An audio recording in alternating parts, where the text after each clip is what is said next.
Hello students, welcome. आज इस video के अंदर हम पढ़ेंगे 11th क्लास बायोलॉजी का टॉपिक है एकल झिल्ली से परिबद्ध जो कोशिकांग है।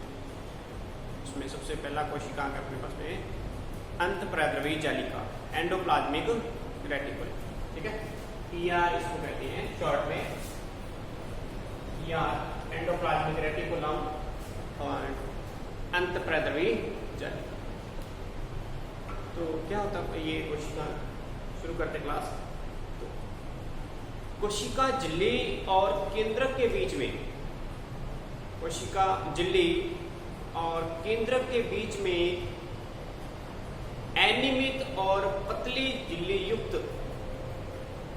नलिकाओं का जो जाल पाया जाता है और उसी जाल को ही ER या एंडोप्लाज्मिक रेटिकुलम कहते हैं। ये हम डायग्राम के अंदर देख सकते हैं कि ये न्यूक्लियस है, केंद्रक है और इधर कोशिका झिल्ली है और इस दोनों के बीच में ये अनियमित जो है कुंडलित पतली झिल्ली युक्त नलिकाओं का जो है जाल होता है। इसको ER या एंडोप्लाज्मिक रेटिकुलम कहा जाता है। ओके, इस ER की जो खोज है, इस ER की खोज व नाम है वो कीथ पोर्टर ने 1945 के अंदर किया। खोज इसकी कीथ पोर्टर ने की थी और नाम जो है, वर्तमान नाम इसका अंतःप्रद्रवी जालिका, वो भी कीथ पोर्टर ने किया। ठीक है, अंतःप्रद्रवी जालिका जो होती है ये वसा और प्रोटीन संश्लेषण से संबंधित होती है। अगर हम इसके प्रकार की बात करें तो ER जो होती है वो दो प्रकार की होती है, एक RER और दूसरी SER, रफ एंडोप्लाज्मिक रेटिकुलम और स्मूथ एंडोप्लाज्मिक रेटिकुलम। खुरदरी अंतःप्रद्रवी जालिका और चिकनी अंतःप्रद्रवी जालिका। तो दो प्रकार की अंतःप्रद्रवी जालिका होती है। तो इसको हम यहाँ पर देख सकते हैं। तो ये RER है, ये SER है। RER जो होती है इसके ऊपर जो है राइबोसोम्स पाए जाते हैं और SER इसकी सतह के ऊपर राइबोसोम्स नहीं होते हैं। ये राइबोसोम्स है। राइबोसोम्स ER की सतह के ऊपर जो है राइबोफोरिन प्रोटीन की सहायता से जुड़े रहते हैं। ये राइबोसोम्स इस ER की सतह के ऊपर राइबोफोरिन प्रोटीन की सहायता से जुड़े रहते हैं और ये RER प्रोटीन संश्लेषण का काम करती है। SER इसकी सतह के ऊपर राइबोसोम्स नहीं होते हैं और ये वसा संश्लेषण से संबंधित होती है। ठीक है, ये इसके प्रकार की बात हुई कि RER दो प्रकार की है, SER और RER। ठीक है, उसके बाद देखिए इसकी संरचना की, तो जो एंडोप्लाज्मिक रेटिकुलम है इसकी संरचना के अंदर तीन भाग पाए जाते हैं। तीन संरचनाओं से, तीन भागों से मिलकर ये बनी होती है। सबसे पहला भाग है जिसको सिस्टर्नी कहा जाता है। ये आप देखेंगे ये लंबी जो है कुंडलित नलिकाएं होती हैं। सिस्टर्नी जो होती है ये लंबी, पतली और शाखा विहीन नलिकाएं होती हैं, जिनको सिस्टर्नी कहा जाता है। ठीक है, तो ये वाली जो है सिस्टर्नी, इसमें ये जो लंबी और शाखा विहीन नलिकाएं हैं इनको सिस्टर्नी कहते हैं। सेकेंड इसमें होते हैं कोटिकाएं, वेसिकल्स। वेसिकल जो होती हैं ये गोल होती हैं और अंडाकार आकार की होती हैं, छोटी होती हैं और थैलीनुमा जो है संरचना होती है, पाउच लाइक जो है स्ट्रक्चर होती है। इनको कोटिकाएं कहा जाता है। और तीसरी जो स्ट्रक्चर है ट्यूब्यूल्स या नलिकाएं। ट्यूब्यूल्स या नलिकाएं ये छोटी होती हैं और चिकनी भित्ति युक्त और शाखित होती हैं। ये ट्यूब्यूल्स हैं, ये चिकनी भित्ति युक्त होती हैं और शाखित संरचनाएं होती हैं। जिस तरह से इसकी संरचना के अंदर देखें तो हम तीन भाग होते हैं, सिस्टर्नी, वेसिकल्स और ट्यूब्यूल्स। तीन संरचनाओं से मिलकर के एंडोप्लाज्मिक रेटिकुलम बनी होती है। ठीक है, और फिर इसमें अगर वो RER है तो उसकी सतह पर राइबोसोम्स होंगे और SER है तो उसकी सतह पर राइबोसोम्स नहीं होते। तो ये इस ER की स्ट्रक्चर है। इसका डायग्राम आप देख सकते हैं कि केंद्रक और कोशिका जो झिल्ली है उन दोनों के बीच में स्थित होता है। ओके, इसके बाद देख रहे हैं हम जो RER और SER है, इन दोनों के अंदर डिफरेंस क्या होता है, कहते हैं इनके डिफरेंस क्या है। तो आगे हम देख रहे हैं कि अंतःप्रद्रवी जालिका जो है उसमें दो प्रकार प्रकार की हैं, एक RER और एक SER। दोनों में क्या डिफरेंस होता है, उस डिफरेंस को देखते हैं। तो देखिए RER है और SER है, दोनों में क्या डिफरेंस है। RER इसकी जो सरफेस है उसके ऊपर राइबोसोम्स प्रेजेंट होते हैं। RER उसकी सतह के ऊपर राइबोसोम उपस्थित होते हैं। SER इसकी सरफेस के ऊपर राइबोसोम्स एब्सेंट होते हैं, इसलिए इसको स्मूथ एंडोप्लाज्मिक रेटिकुलम कहते हैं। दूसरा डिफरेंस है इसके अंदर की जो RER है ये प्रोटीन फॉर्मेशन से रिलेटेड होती है, प्रोटीन निर्माण से संबंधित होती है। और जो SER है ये लिपिड है या ग्लाइकोजन है या स्टीरॉयड वगैरह है, हार्मोन है, इनके फॉर्मेशन से रिलेटेड होती है, वसा वगैरह के निर्माण से संबंधित। तो ये दो ही डिफरेंस है मेन इसके। तो ये है इसके डिफरेंस यानी अंतर SER और RER के। उसके बाद देखते हैं ER के कार्य क्या है, ER के क्या फंक्शन। सबसे पहला फंक्शन है इसका एंडोस्केलेटन का फॉर्मेशन। तो अंतःप्रेरक जालिका जो है ये कोशिका के लिए अंत कंकाल का निर्माण करती है, एंडोस्केलेटन का फॉर्मेशन करती है, जिससे कि उसकी शेप जो है उसका साइज है वो बना रहता है, यानी उसको एक रिजिडिटी प्रोवाइड करती है, दृढ़ता प्रदान करती है। दूसरा है कि RER जो प्रोटीन निर्माण से, तो जो रफ एंडोप्लाज्मिक रेटिकुलम है वो प्रोटीन निर्माण से, प्रोटीन फॉर्मेशन से रिलेटेड होती है, यानी इसमें प्रोटीन का फॉर्मेशन होता है, ये इसका एक फंक्शन है। इसी टाइप से SER जो है वो लिपिड है, ग्लाइकोजन है या स्टीरॉयड हार्मोन है, इनके फॉर्मेशन से संबंधित होती है, उससे रिलेटेड होती है। ठीक है। फोर्थ पॉइंट है कि ये जो है न्यूक्लियस और जो सेल मेम्ब्रेन है उन दोनों के बीच में जो है डिफरेंट जो सब्सटेंस है उनके ट्रांसफॉर्मेशन के अंदर हेल्प करती है, ट्रांसपोर्ट करती है, उनका ट्रांसफर करती है।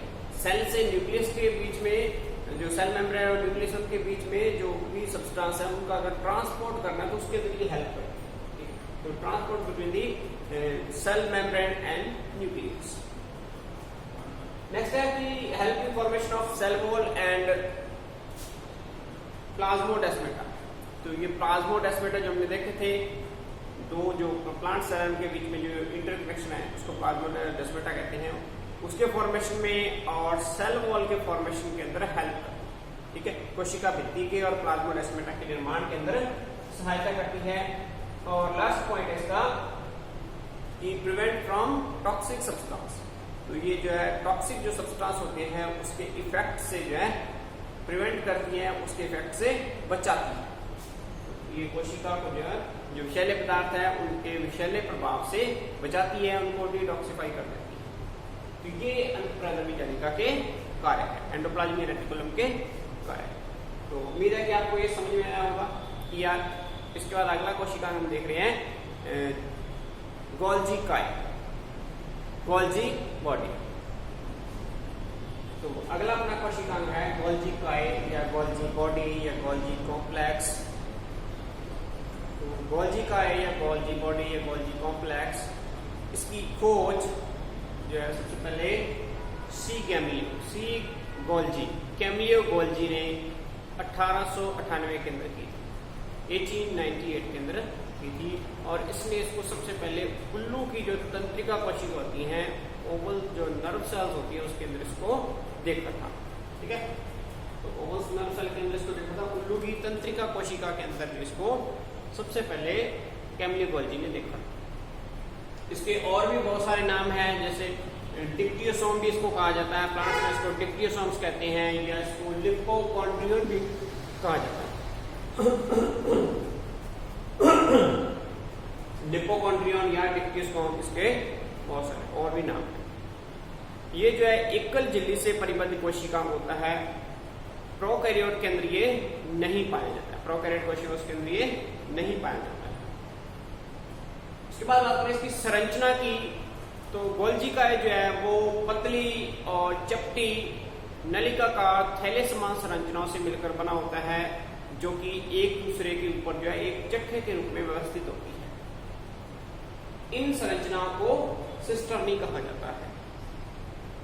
पतली, लंबी, नलिकाकार और थैले समान संरचनाएं होती हैं जो कि एक चट्टे के रूप में व्यवस्थित होती है, इसको सिस्टर्नी कहते हैं। और इस सिस्टर्नी का नंबर जो है एक गोल्जी काय के अंदर 3 से लेकर के 12 तक हो सकता है। एक से गोल्जी का है उसमें सिस्टर्नी का नंबर 3 से लेकर के 12 तक हो सकता है।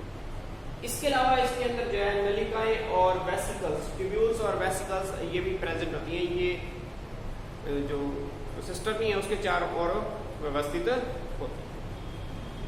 ठीक है, तो ये 3 संरचनाएं भी इसकी गोल्जी काय के अंदर पाई जाती है। गोल्जी काय जो होती है इसकी जो संरचना जो होती है वो, इसकी जो आकृति है वो थोड़ी सी कटोरे समान या प्याली के समान या कप लाइक होती है। इसकी जो है सतह थोड़ी सी वक्रित होती है, इस कारण से कटोरे जैसी या प्याले नुमा इसकी संरचना दिखाई देती है। और ये केंद्र के समीप जो है संग्रहित होती है, केंद्र के जो समीप प्रेजेंट होती है, केंद्र के पास में प्रेजेंट होती है। इसमें जो उत्तल सतह होती है, इसकी जो कॉन्वेक्स सरफेस होती है उसको एफ फेस या सिस फेस या समपक्ष तल कहा जाता है। ये सतह उत्तल है, ठीक है, कॉन्वेक्स सरफेस है ये, इसको एफ फेस कहते हैं। एफ फेस मतलब फॉर्मिंग फेस कहा जाता है, या इसको सिस फेस कहा जाता है, या समपक्ष तल कहा जाता है। और ये जो सरफेस होती है, ये वाली सरफेस केंद्र की ओर होती है, टुवर्ड्स द न्यूक्लियस होती है, केंद्र की ओर होती है ये वाली साइड उत्तल सरफेस। इसकी अपोजिट सरफेस जो इसको की अवतल सरफेस होती है, कॉन्केव सरफेस होती है, इसको ट्रांसफेस कहा जाता है, या इसको एम फेस कहते हैं। एम मींस मैच्योरिंग फेस, परिपक्वन तल, या फिर इसको पार तल कहा जाता है, ट्रांसफेस कहा जाता है। ये दोनों तल एक दूसरे से भिन्न भिन्न होते हैं, लेकिन इकट्ठे ही जुड़े होते हैं। दोनों का काम अलग अलग है, लेकिन दोनों एक दूसरे से इकट्ठे ही जुड़े होते हैं। तो ये इस गोल्जी काय की संरचना होती है। 3 भाग है संरचना में, सिस्टर्नी है, वेसिकल्स है और ट्यूब्यूल्स है।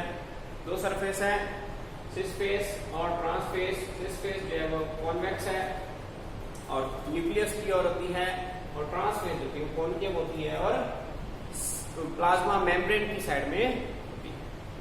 तो ये गोल्जी काय की स्ट्रक्चर। उसके बाद देखते हैं गोल्जी काय के कार्य। गोल्जी काय कार्य क्या होते हैं। तो आगे हमारे पास में गोल्जी काय के कार्य, function of Golgi body. Okay, तो फर्स्ट ऑफ ऑल सबसे पहला जो इसका कार्य है सिक्रीशन का या स्त्रवण का। गोल्जी काय का जो मुख्य कार्य है, मेन जो फंक्शन है इसका, वो स्त्रवण का है, सिक्रीशन का। ये उन कोशिकाओं में ज्यादा पाए जाते हैं जिनमें स्त्रवण की क्रिया होती है। जिन कोशिकाओं में स्त्रवण की क्रिया होती है उनमें गोल्जी काय का नंबर ज्यादा होता है। जैसे अग्नाशय कोशिकाएं हैं, या फिर म्यूकस कोशिकाएं हैं, या फिर स्तन ग्रंथियां हैं, या जो थायरॉक्सिन ग्रंथियां हैं, इनके अंदर कोशिकाएं के अंदर इनकी संख्या ज्यादा होती है। और ये मेनली जो प्रोटीन जो होते हैं, प्रोटीन पदार्थ होते हैं, उनका स्त्रवण का काम करते हैं। तो गोल्जी काय जो है वो स्त्रावी पदार्थ है, यानी प्रोटीन है, उसको वेसिकल्स के अंदर जो है पैकिंग करके और ट्रांस सरफेस से, ये देख सकते हैं यहाँ पर कि यहाँ ये ट्रांस सरफेस होती है, मैच्योरिंग फेस होती है, यहाँ पर ये वेसिकल्स के अंदर जो है वो सब्सटेंस को, जैसे प्रोटीन है या कुछ भी जो हार्मोन वगैरह है, तो उसको इस वेसिकल के अंदर जो है पैकिंग कर देती है, और पैकिंग से ट्रांस सरफेसेस को रिमूव कर दिया जाता है, हटा दिया जाता है। यहाँ उसमें जो है उसको कंसंट्रेशन किया जाता है, उसको सम्मिलित किया जाता है, उसकी कंसंट्रेशन को इंक्रीज किया जाता है, और फिर उसको यहाँ पर वेसिकल्स के अंदर फिल करके और आगे ट्रांसफर कर देता है। तो ये इसका मेन काम है स्त्रवण का, गोल्जी काय की स्त्रवण की क्रिया जो है करना इसका मेन काम है। उसके बाद है दूसरा इसका काम है लाइसोसोम का फॉर्मेशन ऑफ लाइसोसोम, लाइसोसोम का निर्माण करना। वही बात है कि अगर इसमें जो एंजाइम वगैरह आ जाएंगे तो वो एंजाइम सरफेस जो है सिस सतह से जो एंजाइम को लिया जाता है और उसको कंसंट्रेट करके जो है वेसिकल्स की फॉर्म के अंदर यहाँ पर फिल कर देते हैं, भर देते हैं। तो वेसिकल्स जो है वो लाइसोसोम्स का फॉर्मेशन कर देते हैं। तो लाइसोसोम फॉर्मेशन इसका दूसरा काम है। तीसरा काम इसका storage of fat and protein vesicles. तो फैट है या फिर प्रोटीन है, उसका जो वेसिकल्स के अंदर ये स्टोर करते हैं, वेसिकल्स के अंदर उसको भरने का काम करते हैं। वो बात सेम। उसके बाद अगला है इसका काम है कि सेल प्लेट का formation during the cell division. जब सेल डिवीजन होता है, कोशिका विभाजन होता है प्लांट्स के अंदर, तो उसमें सेल प्लेट फॉर्मेशन होता है। ठीक है, उस सेल प्लेट फॉर्मेशन के अंदर जो है गोल्जी काय हेल्प करता है। ठीक है, ये इसका काम है। उसके बाद है एक्रोसोम का फॉर्मेशन। तो स्पर्मेटोजेनेसिस प्रोसेस के अंदर जब स्पर्म का फॉर्मेशन होता है तो स्पर्म के फॉर्मेशन के अंदर जो उसका हेड है उसका फॉर्मेशन होता है, उसके ऊपर एक्रोसोम होता है जिसके अंदर हाइड्रोलाइटिक एंजाइम का जो है हाइड्रोलाइटिक एंजाइम फील्ड होते हैं, हाइड्रोलाइटिक एंजाइम जो उसके अंदर भरे होते हैं, तो उसका फॉर्मेशन जो है गोल्जी काई के द्वारा किया जाता है। जैसे ये देखिए स्पर्म है और स्पर्म में जो ऊपर वाली ये साइड होती है, यहाँ पर ये सरफेस, यहाँ पर जो है एक्रोसोम प्रेजेंट होता है जिसके अंदर डिफरेंट टाइप्स के हाइड्रोलाइटिक एंजाइम भरे होते हैं जो कि स्पर्म की जो है ओवम के अंदर जो एंट्री होती है उसके लिए होते हैं, तो एंट्री को जो है बनाने के लिए होते हैं। तो इनका फॉर्मेशन जो है वो गोल्जी काई के द्वारा किया जाता है। गोल्जी काई जो है वो एक्रोसोम का फॉर्मेशन करता है। इसके अलावा जो है सेल मेम्ब्रेन के लिए जो आवश्यक लिपोप्रोटीन है उनका सिक्रीशन भी गोल्जी काई के द्वारा किया जाता है। ये गोल्जी काई के कार्य है। ठीक है, उम्मीद है कि आपको ये वीडियो पसंद आई होगी। गोल्जी काई और अंतःप्रदर जालिका दोनों आपको जो टॉपिक है करवाए हैं वो समझ आए होंगे। तो समझ आए हैं तो वीडियो को लाइक करें, वीडियो को शेयर करें और चैनल को सब्सक्राइब करें। ओके, धन्यवाद।